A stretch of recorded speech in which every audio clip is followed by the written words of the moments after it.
कोई के नहीं। तो देखो इते भी बैठ के भजन हो गो,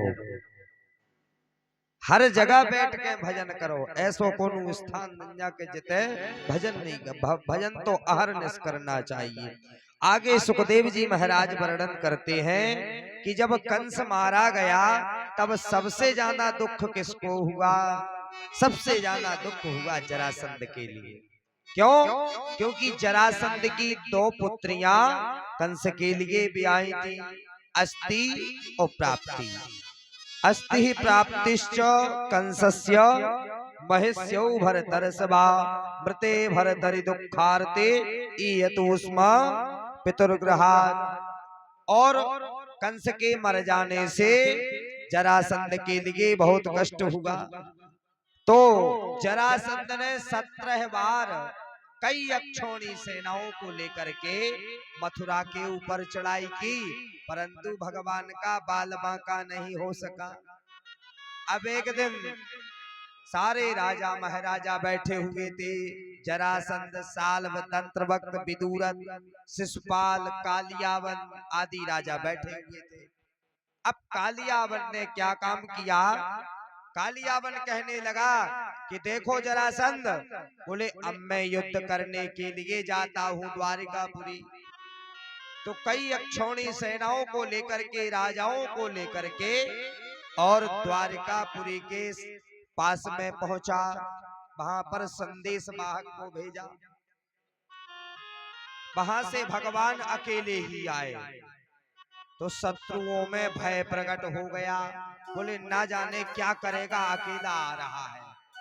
यदि अगर कोई लड़ने के लिए 10-12 लोग आए तो कम डर रहता है। 5 लोग जैसे हम हैं, 10-12 लोग वो हैं, तो लड़ने में कम डर लगता है। और यदि अगर 10-12 लोग एक साइड हो और एक लड़ने के लिए आवे तो उन 10-12 लोगों के लिए आश्चर्य हो जाता है। अकेला आ रहा है, बलवान होगा। ठाकुर जी अकेले आए। ठाकुर जी ने कालियावन से कहा, क्या कहा? ए बेटा, ए उदम नहीं करो, अच्छी बैठो, साथे बैठो, बातें नहीं करने बिल्कुल। हाँ देखो तो देख देख जो गेम चल रहा हो, देखो। हाँ बेटा आज छो गेम चलाओ, देखो पूरे मोड़ी मोड़ा ढूक के वही में देखने लगी। कुछ खया है सो आ रहा हो। भगवान वहां पर खड़े हुए और जैसे भगवान वहां पर खड़े हुए, कालियावन से भगवान ने कहा कि यदि अगर तुम हमें पकड़ लोगे तो हम अपनी पराजय स्वीकार कर लेंगे। भगवान रण को छोड़ करके भागे। भगवान का एक नाम हो गया रणछोर। बोलिए रणछोर भगवान की जय हो। भगवान का एक नाम रणछोड़ भी पड़ा। और भागते भागते मुचकुंद गुफा में प्रवेश कर गए, जहां पर मानधाता के पुत्र मुचकुंद शयन कर रहे थे। और अपनी पीताम्बर लेकर के और मुचकुंद के ऊपर डाल दी। अब यहाँ पर कालियावन ने जैसे अपना पाद प्रहार मुचकुंद के ऊपर किया, राजा मुचकुंद उठे और नेत्र की अग्नि से कालियावन भस्मीभूत हो गया। गोविंदाय नमो नमः। बोलो राधे राधे। कालियावन का भी वध हो गया। आगे हाथ जोड़ करके मुचकुंद ने भगवान की स्तुति की। मुचकुंद कौन है? इक्ष्वाकु वंशीय राजा मानधाता का पुत्र मुचकुंद है। देवासुर संग्राम में मुचकुंद ने देवताओं का साथ दिया था, इसलिए देवताओं ने वरदान भी दिया था। हाथ जोड़ करके भगवान की मंगलमयी स्तुति की। क्या कहा? कृष्णाय वासुदेवाय हरये परमात्मने प्रणताक्लेशनाशाय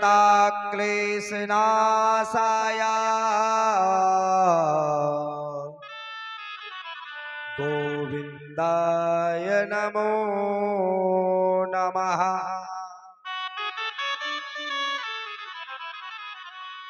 कृष्णाय